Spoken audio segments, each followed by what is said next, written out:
we'll walk through it because it's kind of a little difficult to figure out where you went wrong unless we walk through another one.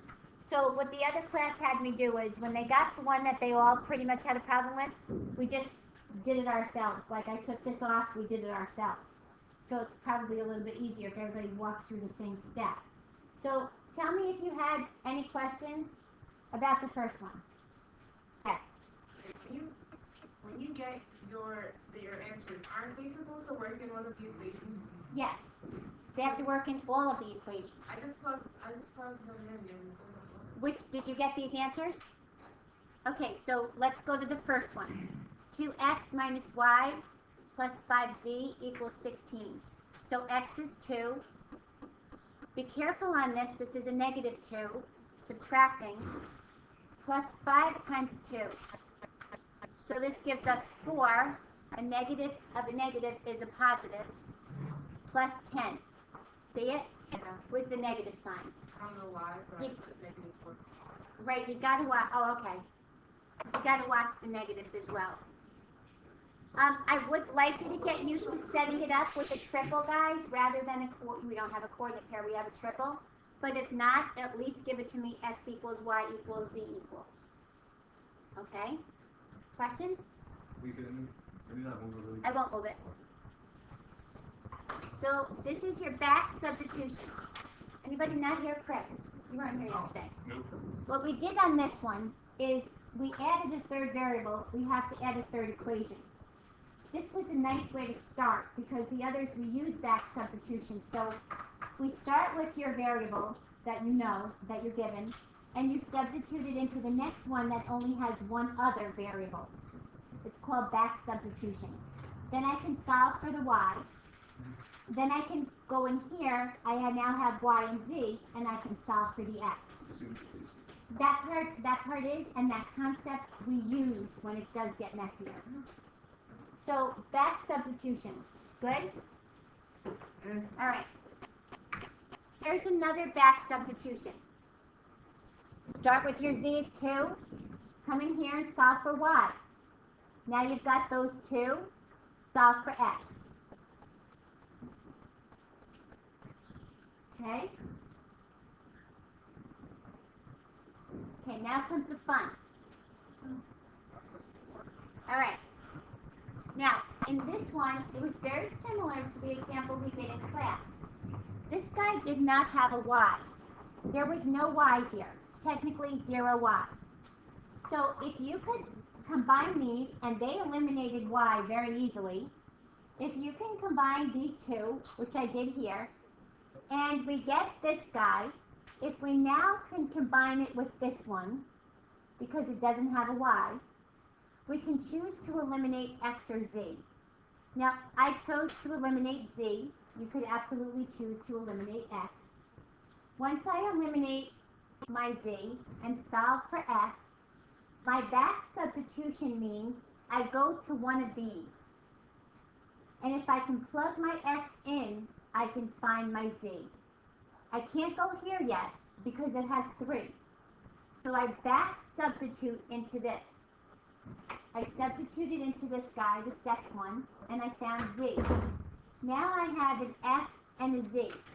So I go here to where 3 of them are, and I pick whichever one looks the easiest one for me to use that has a z in it, that has an x in it. So I cut that has a z, or a y. So I came here, and now I solved for y. Okay, keep track of your answers as you go. And if you can, put it in a triple. Okay. Anybody not get this part? Parts. But you got to tell me why. You want to put this on your matrix.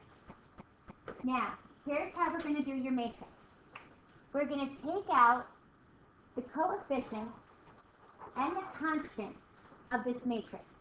Right now, this says 0y. Right?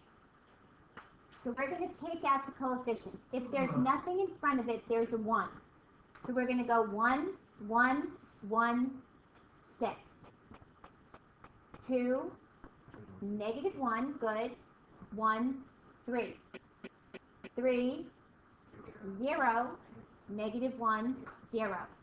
Now, we're going to enter this guy in your matrix, and I'm going to show you how to do this. We're going to follow the steps that I wrote on the bottom of that matrix. Okay, now you're going to follow these steps with me, and I need everybody to be with me. Okay, so first thing I want you to do is to do what it says on the bottom. Second matrix. See the blue matrix right here? Right above your x to the negative 1, your inverse x? Go second matrix. And you should see this. Now, it says go to edit. Go to edit. Hit enter. Now, sometimes it won't have anything here. Sometimes it will if somebody just used this. This is the format for this matrix. Your matrix looks like this. And so what we do is rows by columns. We have 3 rows. We have 4 columns. So enter 3, enter, 4, enter. Now, if you entered it backwards, you would all of a sudden see 4 things down here. But you only notice you have 3 things down here. So that's how you know you entered it backwards. Just go back up and write over it.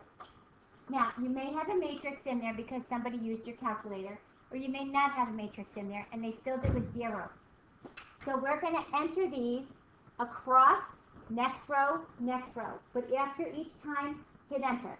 So 1, enter. And you should see it pop up. 1, enter.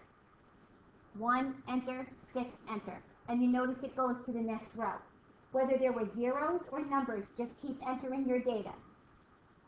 I don't see the 6. You won't, because it's off your screen. We can move it over later and see it. Then you should be to the next row. God bless you.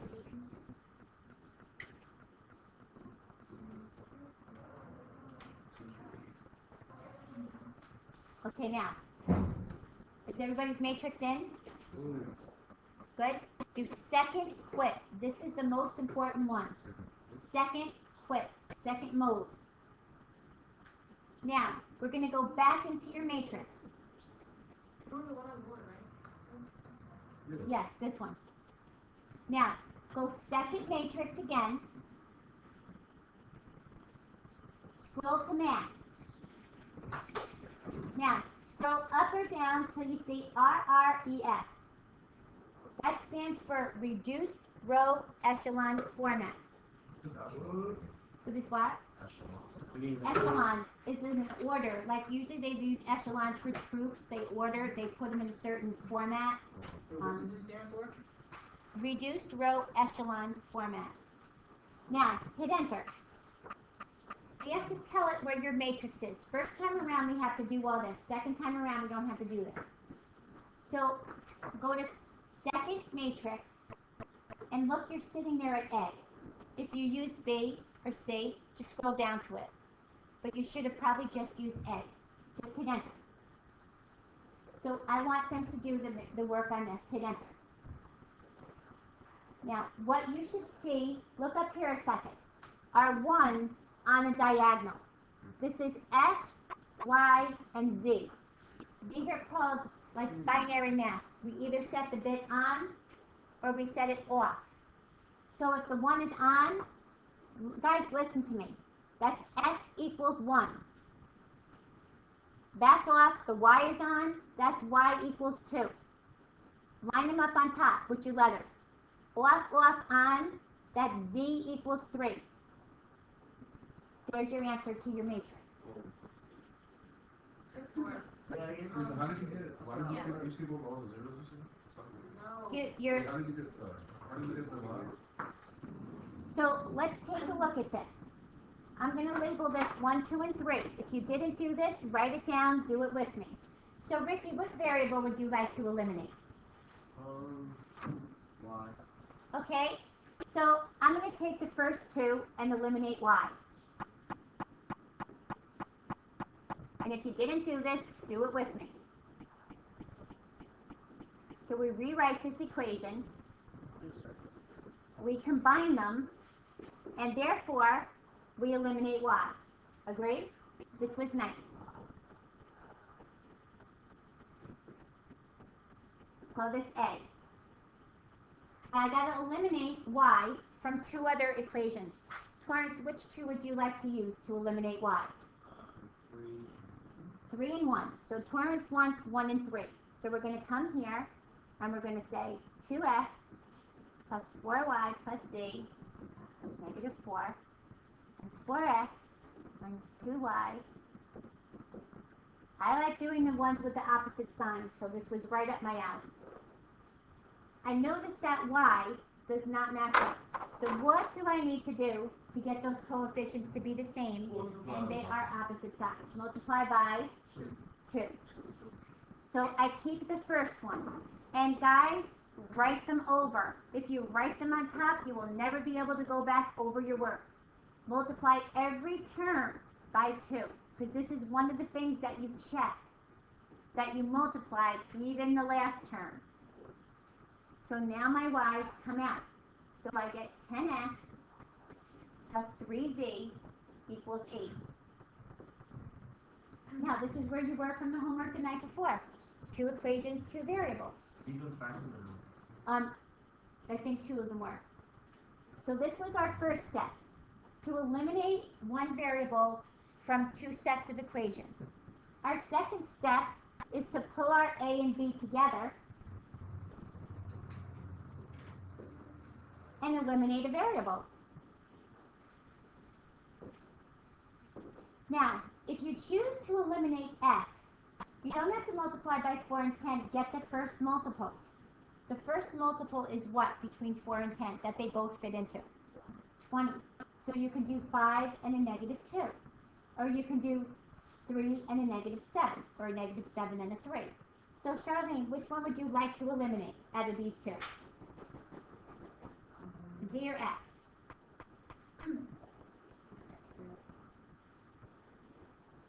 Okay, let's eliminate z. So the first row, let's multiply by 3. And the second row by 7 will give us the exact same, but the same sign, so negative 7. So this is going to give us 12x plus 21z equals 27. Watch that negative sign. Negative 70x minus 21z equals negative 56. Now you're getting rid of your z's. So negative 58x is equal to negative 29. When you solve this as you would anything else, you divide by whatever is in front of x. No, I want a fraction. You could actually use the decimal in this case because it is a terminating decimal. But what happens is if you get used to doing that and then you're something with the third, you got to use the third. So reduce it to positive 1/2. Okay, so now we know x. Now, back substitution. Go back to one of these or one of these, because they're both equal signs, and substitute x in and find z. So I'm going to pick this guy right here, and I'm going to take that equation, 4x plus 7z equals 9, and I'm going to substitute in my half. So 2 plus 7z equals 9. So 7z equals 7. So what does z equal? 1. Now what do I do? Plug it into which one? Pick one. 1. Okay, Ricky said I have to come back up here where I have all 3. So he said pick 1. So let's pick the first one. 2x plus 4y plus z equals negative 4. I know the x is 1/2. I don't know my y. I know the z is 1. So 1 plus 4y plus 1 equals negative 4. I combine my 1 and 2, well, my 1 and 1 to make 2. Subtract my 2 and divide by 4. reduce this down to -3/2. And here's your solution. 1/2, -3/2, 1. Now, let's put this on your matrix. So work with those guys and read me out your coefficients and your constants. Yes. So read them out. 2, 4, 1. Good. Next row. Okay, next row. Okay, so let's go put this in your matrix. Now, second time around, it's a little easier. Let me erase this.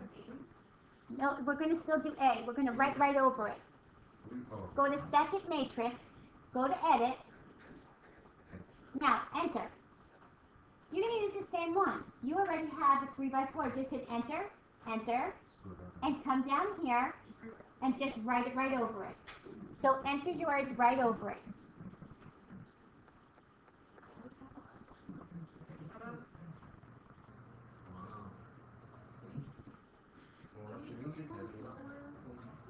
You're entering yours. Enter yours. Excuse me? Enter yours in here, guys. No, I was asking, can you move your head? Oh, move my head. Oh, I'm sorry. Alright, you can now. Okay. You're entering your information in your matrix. Right over what you had before.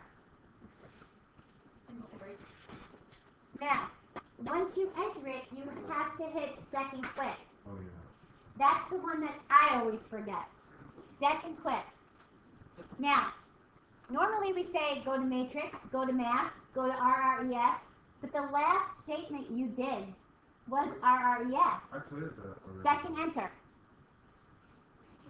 Wait, Oh, wow. because I cleared the one for the Oh, if you cleared it, then okay, then go to matrix, Oh, okay. go to math, and walk through. If this was the last thing you did, second enter.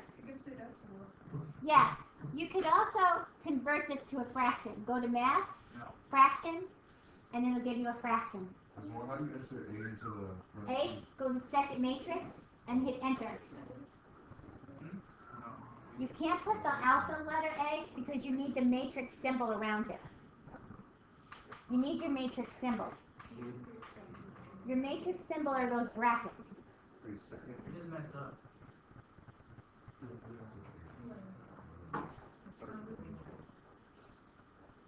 Here it is, right here. A diagonal. X, Y, Z. X is equal to 1/2. Y is equal to -3/2. And Z is equal to 1. See it? In this, you combine to eliminate either Y or X. It doesn't matter because you will eliminate Y and Z at the same time. So you're left with 5x equals 7 and 5x equals 17. 5x is the exact same thing. Could it be equal to two different numbers? No. If you solve for x here and solve for x there, x cannot be two different numbers. This has no solution. Now, let's put this in your calculator because this one comes out. I'll show you what a no solution looks like. So pull out your coefficients, 3, -2, 4, and 1. Put this in your calculator. 1, 1, -2, and 3, or I'll just put it in mine if you don't want to put it in yours. I'll put it in mine. It gives you actual, it's not actually. No, it actually has nothing in your last row. Notice your last row? It has nothing in your last row. Since you're doing the same thing with these matrices, just use A over and over because it's the easiest way. You already have it set up. We are not. You can go back and do the 2's that we did from yesterday. Remember yesterday's homework? You can put 2 in here. Oops. Is it possible to This add works matrices for all together? All matrices. Like, You could do your back substitution in here. You just got to fill in zeros if you didn't have them. test? Oh no, are we gonna be able to use, are we just gonna use this for a check, or? Well, you're going to use it when we do word problems. These I'm going to have you do by hand, obviously, but you can check it on your calculator. Now watch what happens when I do this, guys. Watch. Second matrix. I'm going to go to math. I'm going to go up here. Okay. Second matrix. I want A. And watch what happens. Normally this is X, Y, Z. I should see a diagonal. Do you have a diagonal? 1, 1, 1? No. Look, you have no Z's. Okay, hang on one second. This means no solution. Could I ever have this in one row? This is Y and Z in the same row. Can't be. This has a no solution. It looks a little bit different than the other. Okay, guys, one more, guys, one more. The last one, again, I eliminated X. Doesn't matter, you could eliminate any of them. None of them look great to eliminate here. So I chose X because they happen to be the smallest numbers. So I eliminated X, and then I combined, and I eliminated Y. I got Z, and I back substituted. And again, you have fractions, almost the same one, but in a different order. Go over these from homework. For homework, all I want you to do is go over these and try the matrices.